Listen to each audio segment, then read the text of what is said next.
মা দেখো scuba diving. হ্যাঁ চলো না মা আমরা একবার যাই স্কুবা ডাইভিং করতে। চল। কি স্কুবা ডাইভিং? হ্যাঁ দেখ, কি হয়? স্কিউবা হলো self contained under water breathing apparatus, একটি যন্ত্র যেটাতে অক্সিজেন আছে এবং সেটার সাহায্যে জলের নিচে ডুব দিয়ে থাকা যায়। ও মা তাহলে ওটা কি abbreviation?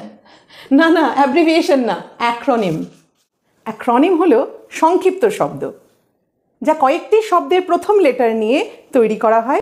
National aeronautics and space administration, NASA. ও এটা তাহলে অ্যাব্রিভিয়েশন না? না, অ্যাব্রিভিয়েশনটা তৈরি হয় কোনো শব্দের প্রথম লেটার বা আরও দু একটা লেটারকে নিয়ে যে শব্দটাকে বোঝানোর জন্য ব্যবহার করা হয় সেটাকে বলা হচ্ছে অ্যাব্রিভিয়েশন। যেমন মনে করো মিস্টার বলার জন্য বলছি আমরা MR ফুল স্টপ, ডক্টর বলতে আমরা বলছি DR full stop, that is abbreviation. আর জানিস এমন অনেক লিঙ্গুইস্টিক টার্মস আছে যেটা আমরা ব্যবহার করি, বাট তার মধ্যে আরেকটা খুব ইন্টারেস্টিং লিঙ্গুইস্টিক টার্ম হলো প্যালিন্ড্রোম। এই যে মনে করো RACECAR, রেস কার, তাই তো? Forward to backward race car. এবার ব্যাকওয়ার্ড টু ফরওয়ার্ড পড়ো, RACECAR। যখন কোনো শব্দ ফরওয়ার্ড টু ব্যাকওয়ার্ড যেইভাবে স্পেল করবো এবং যেই সাউন্ড দেবে, ব্যাকওয়ার্ড টু ফরওয়ার্ড করলেও সেই সাউন্ডই দেবে, সেটাকে বলা হয় প্যালিন্ড্রম।